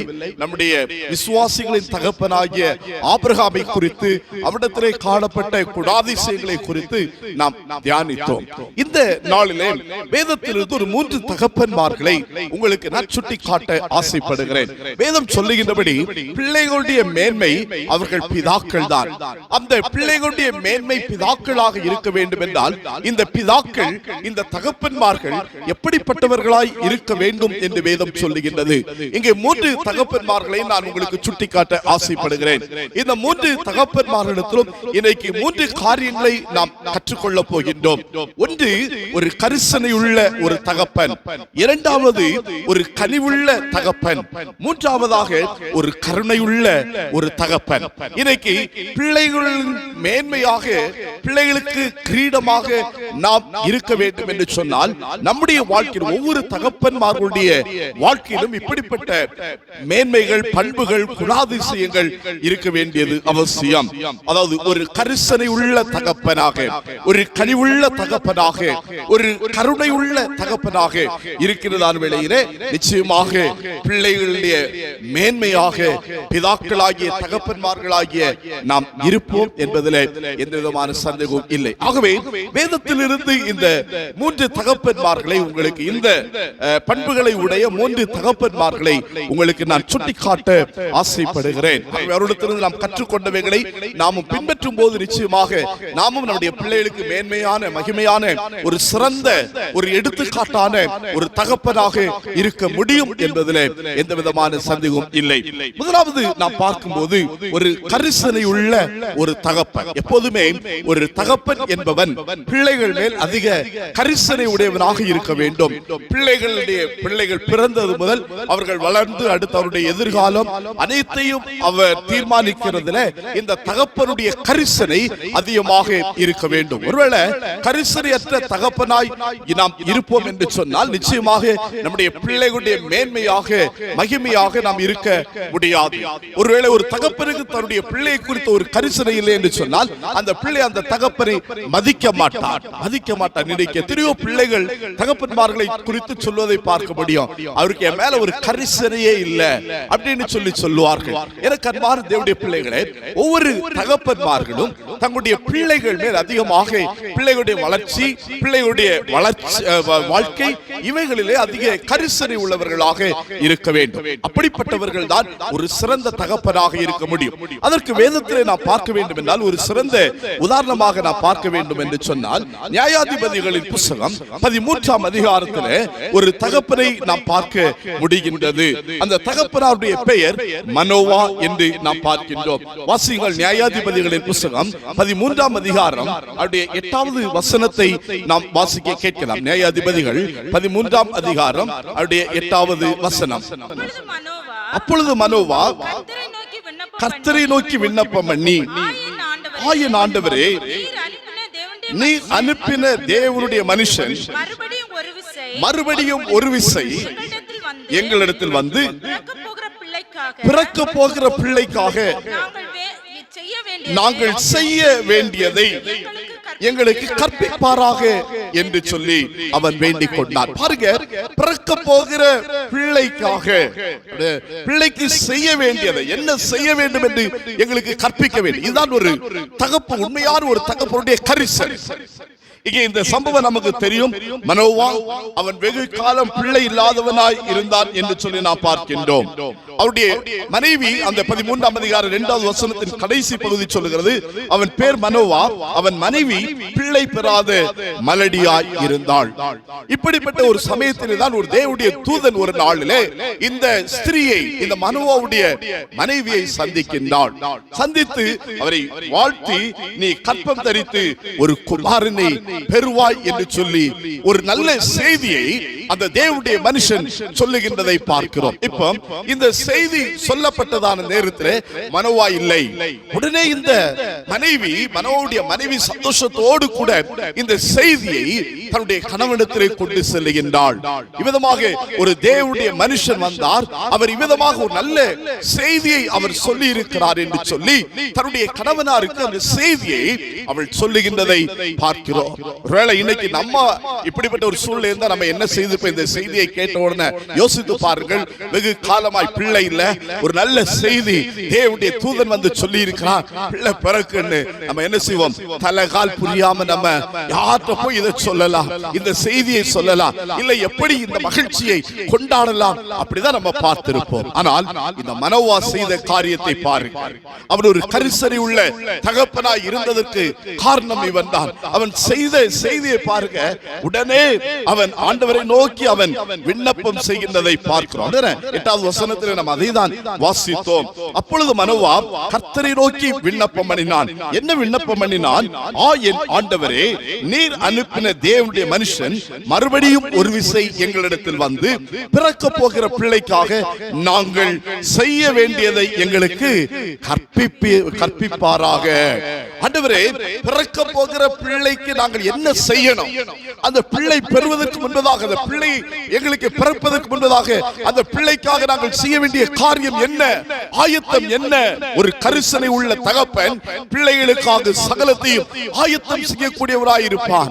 ஏனதான் அப்புறம் பார்த்தீங்களா, அப்படி நல்ல பிள்ளை பிறந்தால் ஒருவேளை ஒரு உண்மையாய் ஒரு கரிசனை உள்ள ஒரு தகப்பன் என்ன செய்வார் தெரியுமா? அவருடைய மனைவி கன்சீவான உடனே வரப்போகிற பிள்ளைக்காக அந்த பிள்ளைக்கு என்ன செய்யலாம், எப்படிப்பட்ட காரியங்களை செய்யலாம் என்பதில் அதிகமாய் அவர் உற்சாகமுடையவனாயிருப்பான். அவன் தான் ஒரு உண்மையான கரிசனை உள்ள ஒரு தகப்பன். இங்கே இவர் ஆண்டவரிடத்திலே கேட்கிறான், நாங்கள் என்ன செய்யணும் ஆண்டவரே? பிள்ளைக்காக, பிறக்க போகிற பிள்ளைக்காக நாங்கள் என்ன செய்ய வேண்டும்? எனக்கு அன்பான தேவனுடைய பிள்ளைகளே, இன்னைக்கு எத்தனை தகப்பன்மார் நம்ம ஆண்டவரிடத்திலே கேட்கலாப்பா, ஒரு பிள்ளை ஒருவேளை ஒரு கன்சீவாய் திருவுருளை புதிதாக திருமணமானவர்களும் சரி, ஏற்கனவே பிள்ளை பெற்றிருக்கக்கூடியவர்களா இருந்தாலும் சரி, ஒரு பிள்ளை கன்சீவாக என்று சொல்லக்கூடிய ஒரு நல்ல செய்தி கேட்ட ஆண்டவரிடத்தில் நம்ம போய் நிற்கணும். ஆண்டவரே, நான் என்ன செய்யணும் இந்த பிள்ளைக்காக? இந்த பிள்ளை எப்படி வளர்த்தணும்? என் மனோ அப்படிதான் ஆண்டவரிடத்தில் நின்றார். அடுத்த வசனங்களை நீங்கள் வாசிக்கிறதான் வேளையிலே, குறிப்பாக அவனுடைய 12வது வசனத்தை வாசிக்கிறதான் வேளையிலே பாருங்க, அப்படி அவன் கேட்கிறான். மறுபடியும் அந்த மனுஷன் அங்கே மனோவாவை சந்திக்கின்றதை பார்க்கிறோம். சந்திக்கின்றதான வேளையிலே மனோவா சொல்லுகின்ற காரியம் என்ன? 12வது வசனத்தை வாசியுங்கள். அப்பொழுது மனோவா, நீ சொன்ன காரியம் நிறைவேறும் போது அந்த பிள்ளையை எப்படி வளர்க்க வேண்டும்? பாருங்க, முதல்ல கேட்கிறான், அந்த பிள்ளைக்காக என்ன செய்யணும்? இதான் ஒரு கரிசனை. ஒரு தகப்பனுக்கு பிள்ளை மேல இருக்க வேண்டிய கரிசனை என்ன செய்யணும்? 2வது இங்கே கேட்கிறான், அந்த பிள்ளை எப்படி வளர்க்க வேண்டும். அடுத்து 3வது அதே வசனத்துல அடுத்து கேட்கிறான், அதை எப்படி நடத்த வேண்டும்? பிள்ளைக்கு என்ன செய்யணையா? பிள்ளை எப்படி வளர்த்தணும்? பிள்ளை எப்படி நடத்த வேண்டும்? இது உண்மையாய் ஒரு கரிசனை உள்ள தகப்பனுக்கு இருக்க வேண்டிய கேள்வி. ஒரு உண்மையான ஒரு கரிசனை உள்ள ஒரு தகப்பனிடத்திலே காணப்பட வேண்டிய கேள்விகள் என்ன செய்யணும்?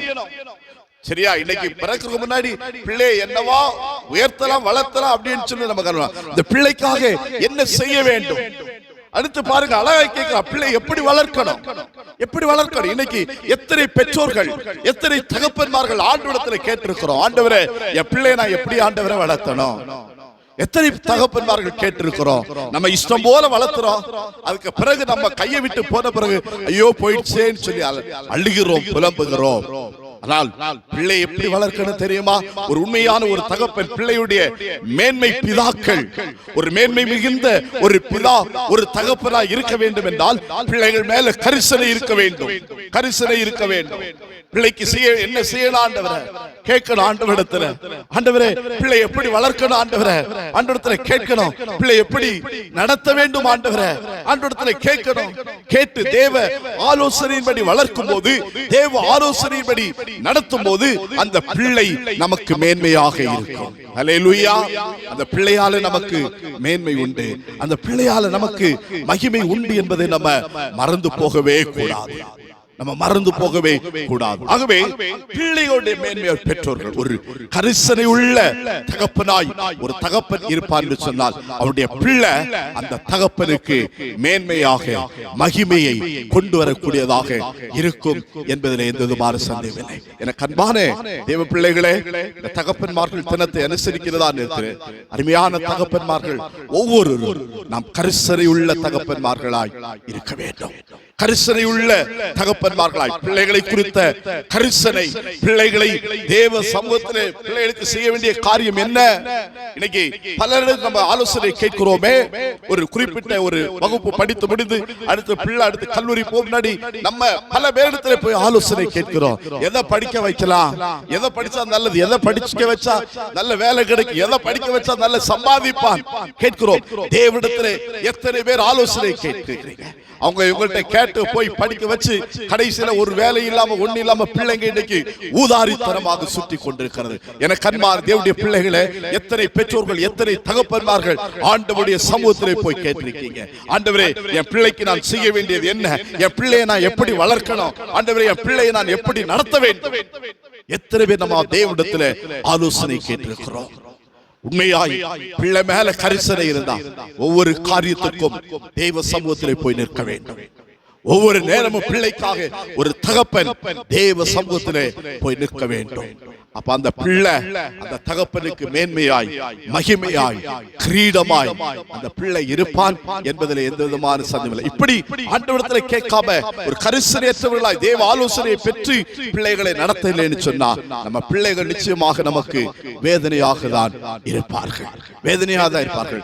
தேவனிடத்தில் கரிசனையோடு ஆண்டவரிடத்தில் கேட்ட, ஐயா பிள்ளைக்கு என்ன செய்யணும், எப்படி நடத்தணும், எப்படி வளர்க்கணும் அப்படி நம்ம ஆண்டவரிடத்தில் ஆலோசனை கேட்டு கரிசனையோடு பிள்ளை வளர்த்து போது நல்ல முறையிலே வளருவான். பாருங்க இங்கே இந்த மனோவாவுக்கு பிறந்த பிள்ளை அந்த சிம்சோன் ஒரு நல்ல ஒரு நியாயாதிபதியாக இஸ்ரவேல் ஜனங்களை மீட்டு ரட்சிக்கக்கூடிய அதாவது அந்நியரிடத்திலிருந்து விடுதலையாக்கக்கூடிய ஒரு மனுஷனாய் அவன் வளர்ந்தான் என்று சொல்லி நம்ம பார்க்கிறோம். அப்ப முதலாவது ஒரு தகப்பன் கரிசனை உள்ள ஒரு தகப்பனாய் இருக்க வேண்டும். இரண்டாவதாக நாம் பார்க்கின்றதான வெளியிலே ஒரு தகப்பன் அதாவது பிள்ளைகளின் மேன்மை பிதாக்கள், பிள்ளைகளுடைய மேன்மையாக இருக்கக்கூடிய ஒரு தகப்பன் ஒரு கனிவுள்ள ஒரு தகப்பனாய் இருப்பான். முதலாவது நம்ம பார்த்தோம் ஒரு கரிசனை உள்ள தகப்பனாய் இருப்பான். இரண்டாவது நம்ம பார்க்கும்போது ஒரு கனிவு ஒரு இரக்க குணம் தகப்பனிடத்தில் இருக்க வேண்டும். எப்போதுமே பெற்றோருக்கு பிள்ளைகளிடத்தில் ஒரு கனிவு இருக்கணும், ஒரு பாசம் இருக்கணும். இன்னைக்கு நிறைய பிள்ளைங்களை ஏதோ விரோதிகளை பார்க்கிற மாதிரி பெற்றோர்கள் பார்க்கிறார்கள்.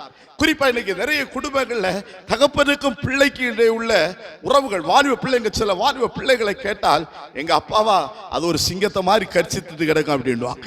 ஒரு கனிவு, ஒரு பரிவாய் பிள்ளைகளோடு பேசக்கூடிய ஒரு காரியம், அப்படிப்பட்ட ஒரு அனுபவம் இன்னைக்கு குடும்பங்களை இல்லாத ஒரு சூழ்நிலை நம்ம பார்க்கின்றோம். இங்கே ஒரு கரிசனை உள்ள தகப்பனாய் இருக்க வேண்டியது எவ்வளவு அவசியமோ அதே விதமாக ஒரு தகப்பன் என்பவன் ஒரு கனிவுள்ள தகப்பனாய் இருக்க வேண்டும். இதற்கு நம்ம உதாரணமாய் நம்ம சொல்ல வேண்டும் என்று சொன்னால் தாவீதை நம்ம பார்க்க முடியும். தாவீது ஒரு கரிசனை உள்ள ஒரு தகப்பனாய் இருந்தான். குறிப்பாக அவருடைய குமாரனாகிய அப்சலோம் அவன் பல தீமையான காரியங்களை செய்தாலும் அந்த பிள்ளையை வெறுக்காதபடிக்கு அந்த பிள்ளை மேல ஒரு கரிசனையுடைய ஒரு தகப்பனாக இந்த தாவீது இருந்ததை நான் பார்க்க முடியும். எனக்கு அன்பான தேவனுடைய பிள்ளைகளே, இன்னைக்கு பிள்ளைங்க தவறு செய்வது வழக்கம், சரியா? நம்ம செய்யாத தவற நம்ம பிள்ளைங்க செய்து விடாது. உன்னை கவனித்துக் கொள்ள வேண்டும், உன்னை நல்ல ஞாபகத்தில் வச்சுக்கணும். நம்ம செய்யாத எந்த தப்பையும் நம்ம பிள்ளை செய்யாது. ஒருவேளை நீங்க பாருங்க, உங்களுடைய பிள்ளைகளை பாருங்கள். நான் அடிக்கடி யோசிச்சு பார்ப்பேன், செய்யக்கூடிய சில காரியங்கள், சில சேட்டைகள் பார்க்கும்போது நான் சின்ன பருவத்தில் செய்த அப்படியே என்னுடைய ஞாபகத்தில் வரும். நான் செய்ததான் அவன் செய்கிறான், நான் செய்யாததான் அவன் செய்யல. எனக்கு அன்பான தேவனுடைய பிள்ளைகளை, ஆகவே நம்ம ஒண்ணு வானத்திலிருந்து குதித்து வந்தவர்கள் அல்ல. இங்க நம்ம பார்க்கும்போது இந்த தாவீதுடைய குமாரனாகிய அப்சலோம் இவன் பண்ணாத சேட்டைகளே கிடையாது, பலவிதமான தவறுகளை அவன் செய்கின்றான். நீங்க குறிப்பாக அந்த 2 சாமுவேல் 13ஆம் அதிகாரத்திலிருந்து 18ஆம் அதிகாரம் வரை அந்த 5-6 அதிகாரங்களை வாசிக்கும் போது முழுவதுமாக இந்த அப்சலோமுடைய தவறான காரியங்களை, அவனுடைய தீமை, அவன் செய்யக்கூடிய பலவிதமான தீமையான காரியங்கள், பொல்லாப்புகளை இங்க நம்ம காண முடிகின்றது. குறிப்பாக 13ஆம் அதிகாரத்தை நம்ம வாசிக்கும் போது அவருடைய சொந்த சகோதரி அவன் கொலை செய்கிறான். சகோதரிக்காக சகோதரி மேல அவன் தவறாய் நடந்து கொண்டபடினாலே தன்னுடைய சொந்த சகோதரன் என்றும் பாராமல் அவரை கொலை செய்ய. அப்ப இந்த அப்சலோம் ஒரு கொலைகாரன். அடுத்த அதிகாரத்தில் 14ஆவது அதிகாரத்தில் நீங்கள் வாசிக்கும் போது தன்னுடைய சொந்த தகப்பனையே வெறுத்தான். தகப்பன் ராஜாவா இருக்கிறான், ஆனாலும் அந்த தகப்பன் வெறுக்கக்கூடிய அளவிற்கு அவன் காரியங்களை செய்தான். அடுத்த அதிகாரம் 15ஆம் அதிகாரத்தில் நாம் வாசிக்கும் போது தகப்பன் கண்ணீருக்கு அவன் காரணமானவனாய் இருந்தான். அவன் நிமித்தமாக தகப்பன் கண்ணீர் விட்டார் என்று சொல்லி வேதம் சொல்லுகின்றது. அப்ப பாருங்க, எவ்வளவு அவன் தகப்பனுக்கு விரோதமாய், இல்லைன்னா சொந்த சகோதரனுக்கு விரோதமாய் எவ்வளவு தவறான காரியங்களை செய்யக்கூடிய ஒரு மகனாக அவன் காணப்பட்டான். எல்லாவற்றுக்கும் மேலாக நீங்கள் வாசிக்கும் போது அடுத்த அதிகாரம் 16ஆம் அதிகாரத்தை நாம் பார்க்கும்போது தகப்பனுடைய நற்பெயரை கெடுக்கக்கூடியவனாயிருந்தான். நீங்க அந்த ஒரு வசனத்தை நான் வாசிக்க விரும்புகிறேன்.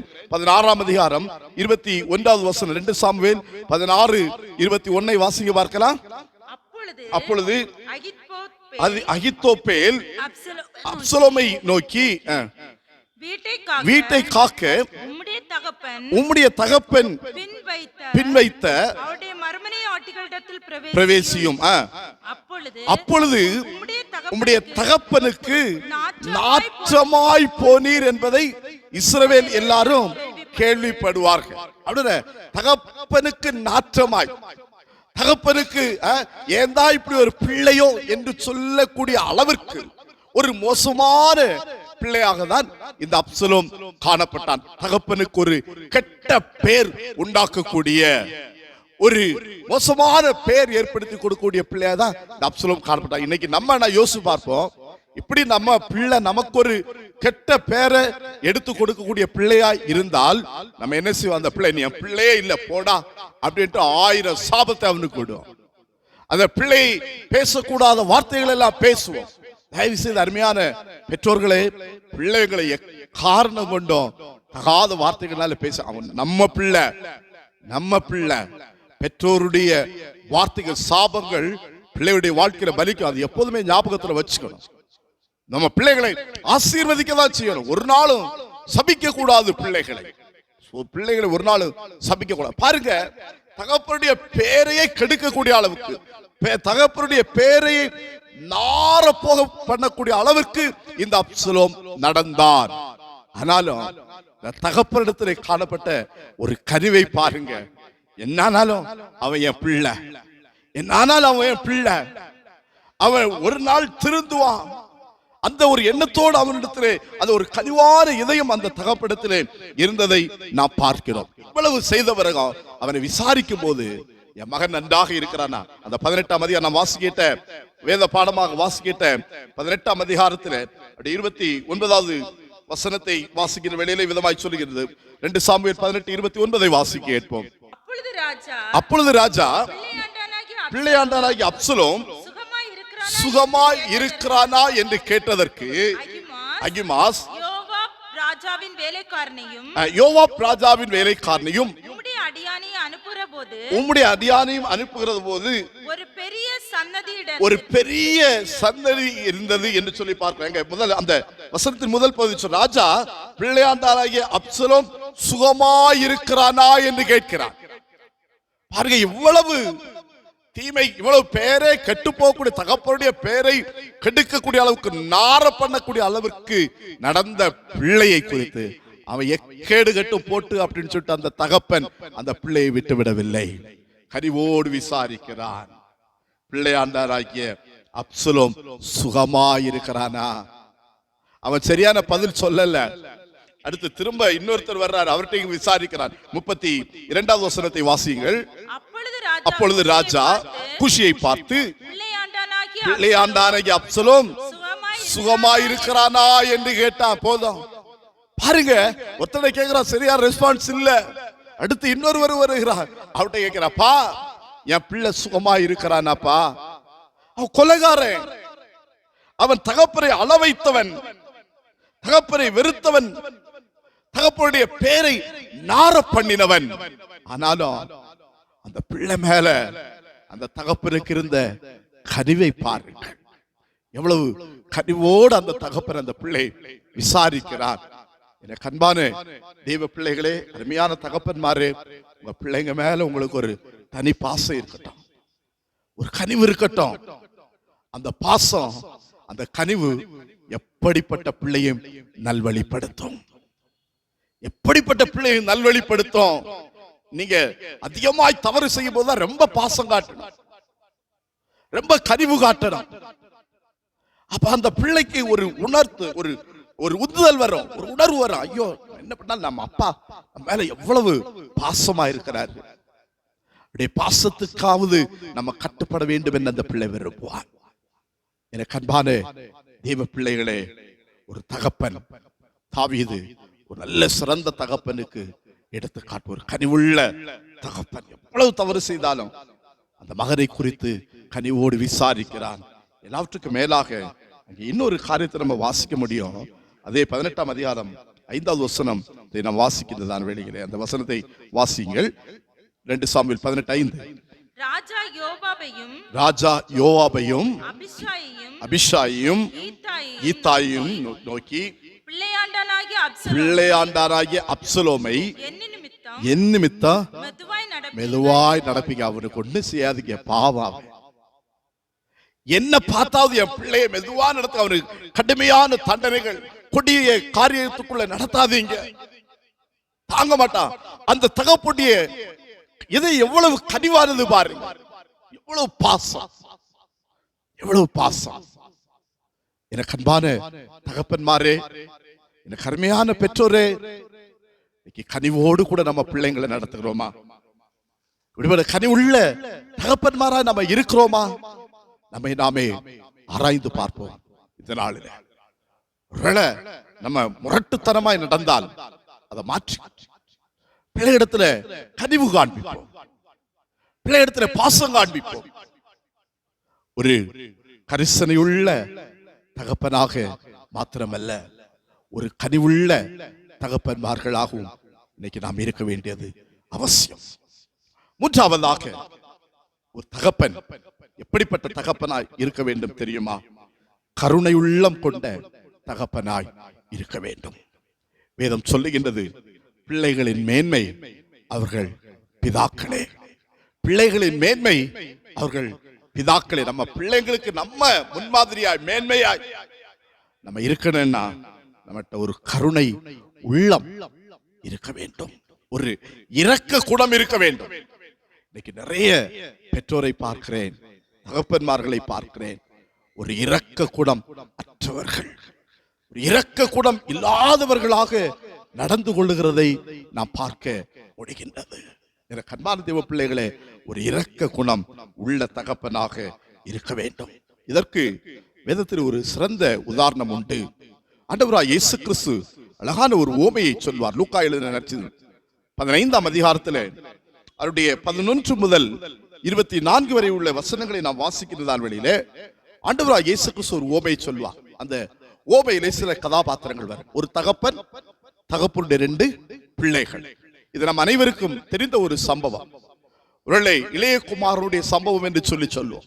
அதிகமாக இந்த சம்பவத்தை நாம் தியானிக்கும் போதெல்லாம் அந்த இளைய குமாரனை குறித்து தான் நம்ம தியானிப்போம். ஆனால் அந்த இளைய குமாரனை விட இந்த தகப்பனுடைய கேரக்டர் ரொம்ப முக்கியமானது. தகப்பனுடைய கேரக்டர் ரொம்ப முக்கியமானது. நாங்கள் கல்லூரியில செமினார்ல படிக்கும் போது ஒவ்வொரு ஆண்டு அந்த ஆண்டுடைய இறுதியில, இந்த கல்வி ஆண்டுடைய இறுதியில சம்மர் கேம்ப் அனுப்புவாங்க. அப்போ ஒவ்வொரு பல கிராமங்களுக்கு அனுப்புவாங்க, ஒரு 10 பேர் அனுப்புவாங்க. அப்படி நான் ஃபைனல் இயர் படிக்கின்றதான வேளையில நாமக்கல் பக்கத்துல ஒரு மோகனூர் என்று சொல்லக்கூடிய ஒரு சபை, அந்த இன்னைக்கு அந்த சபை இருக்கிறது. அந்த சபையோடு சேர்ந்து ஒரு ஸ்கூல் உண்டு, ஒரு பிரைமரி ஸ்கூல் உண்டு. அப்ப அந்த மோகனூர் பகுதிக்கு தான் நாங்கள் கேம்ப் அனுப்பப்பட்டோம். 10 நாட்கள் ஊழியம் செய்ய வேண்டும். அதனுடைய இறுதியிலே அந்த கேம்ப் முடிகிற நேரத்தில் ஒரு 3 நாட்கள் நற்செய்தி கூட்டங்களோ அல்லது ஏதோ ஒரு ப்ரோக்ராம், அந்த ஃபைனல் டே அந்த ப்ரோக்ராம் சிறப்பாக நடத்துவது வழக்கம். அப்ப அங்கே ஸ்கூலும் இருந்தபடினாலே, இந்த கேம்ப் இருக்கிறபடினாலே அவங்க அந்த ஸ்கூல் மேனேஜ்மெண்ட் இந்த நாட்களில் அந்த ஸ்கூலுடைய ஆனுவல் டேயை நடத்துவதற்கு அவர்கள் தீர்மானித்திருந்தார்கள். அப்ப எங்களிடத்துல இந்த வேதாம கல்லூரி மாணவரிடத்தில் அவர்கள் சொன்னார்கள், இப்படி ஃபைனல் டே, அல்ல நீங்க உங்க சார்பா ஏதாவது ஒரு ப்ரோக்ராம் கொடுக்க வேண்டும் என்று சொன்னார்கள்.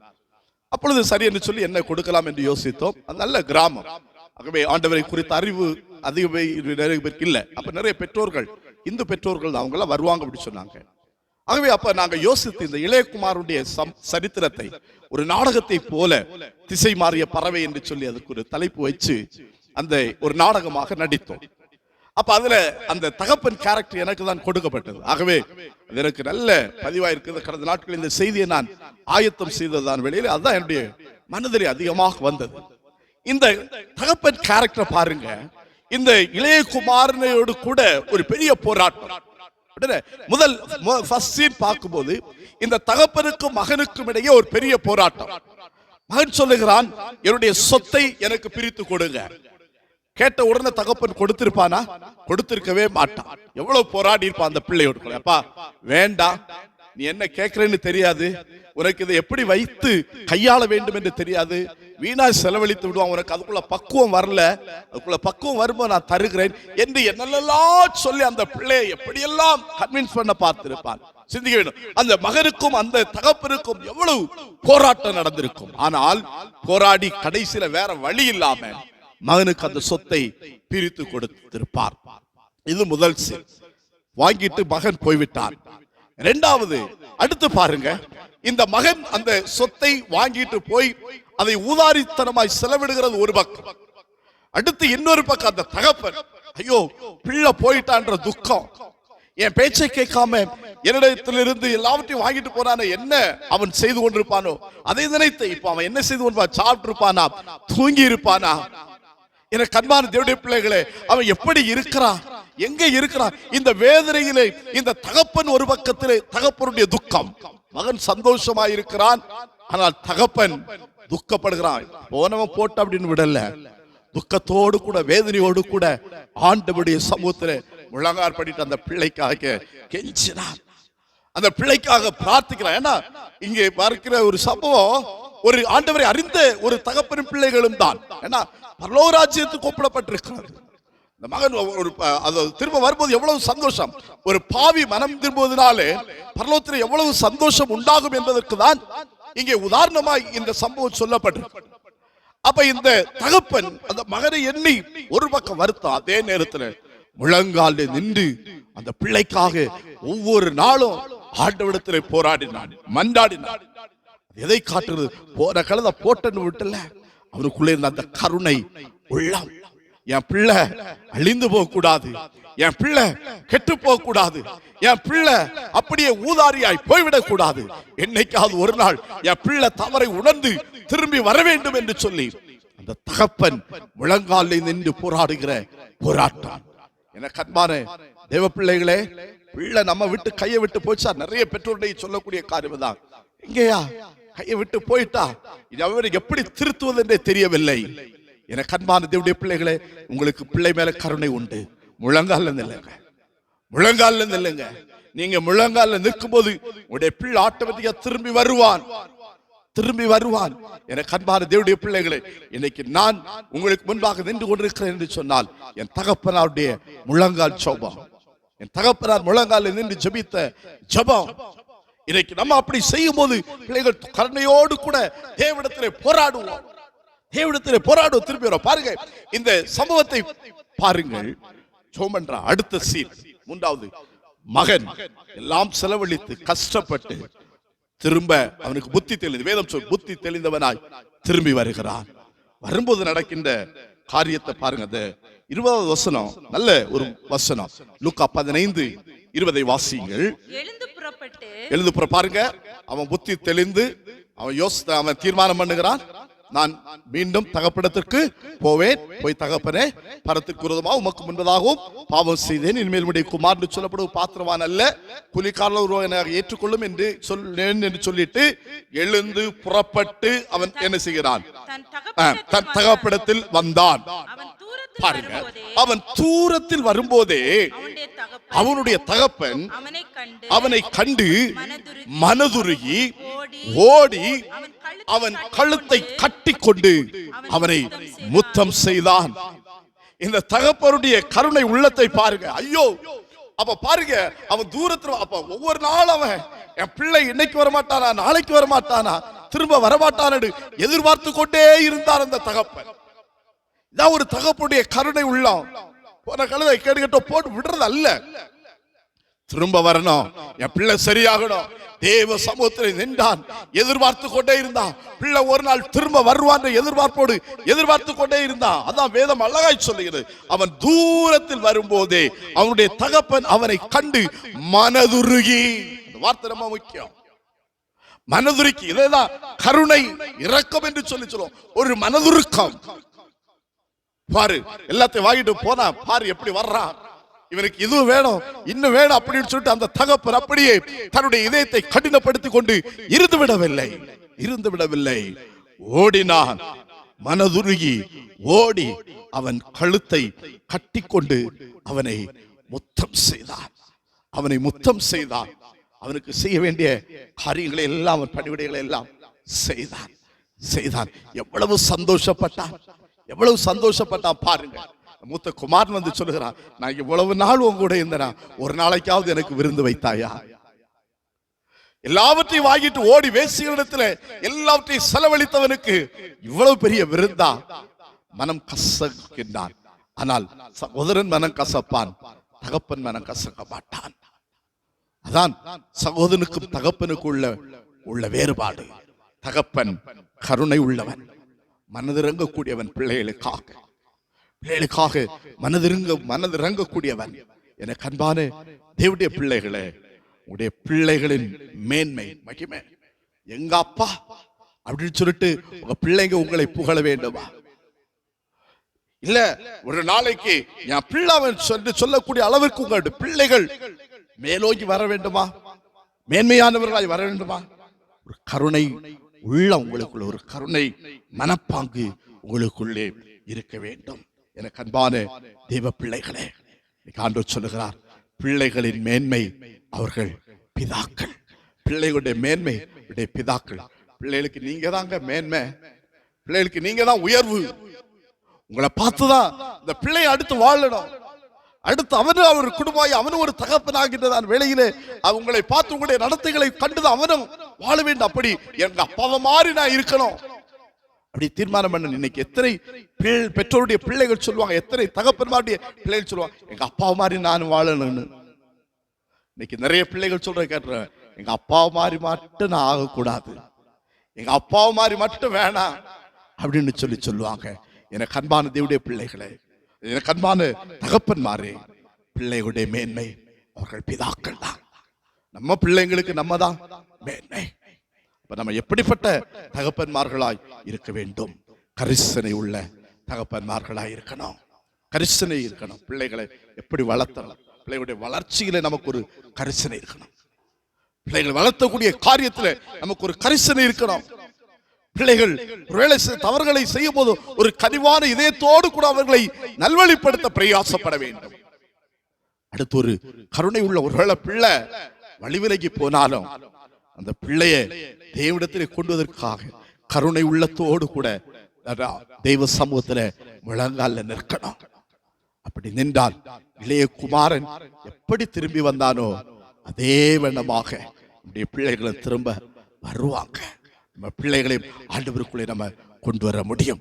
ஆகவே இன்னைக்கு தகப்பன்மார் தினத்துல அது நமக்கு கற்றுத்தரக்கூடிய காரியம் அதுதான். மனோவை போல கரிசனை உள்ள தகப்பனாய் பிள்ளை எப்படி வளர்த்தணும், எப்படி நடத்தணும், பிள்ளைக்கு நான் என்ன செய்ய வேண்டிய காரியம் என்ன, இது உணர்ந்து செயல்படுவோம். ஒரு தாவீதை போல ஒரு கனிவுள்ள தகப்பனாய் பிள்ளை என்ன தவறு செய்தாலும் பிள்ளை குறித்து விசாரித்து அவன் எப்படி இருக்கிறான், என்ன செய்யறான். இன்னைக்கு நிறைய பெற்றோர்கள் பிள்ளைகளை அவன் எப்படி போறா இருக்க, சாப்பிட்டியா, தூங்குனியா, என்ன செய்த கேட்கறதே கிடையாது. ஒரு கனிவான இதயம் இல்லை இன்னைக்கு நிறைய பெற்றோரிடத்துல. ஒரு கனிவுள்ள தகப்பன்மார்களாய் இருப்போம், ஒரு கருணை உள்ள தகப்பன்மார்களாய். அந்த இளைய குமாருடைய தகப்பனை போல இந்த ஆண்டவராகிய இயேசு கிறிஸ்து ஓமையிலே சொன்ன அந்த தகப்பனை போல மனதுருகக்கூடிய, திரும்பி வரும்போது அவன் மேல மனதுருகிறான், அவன் மேல இவ்வளவு கருணை பாசம் வச்சிருந்தான் பாருங்க. அப்படிப்பட்ட தகப்பன்மாராய் இருப்போம்.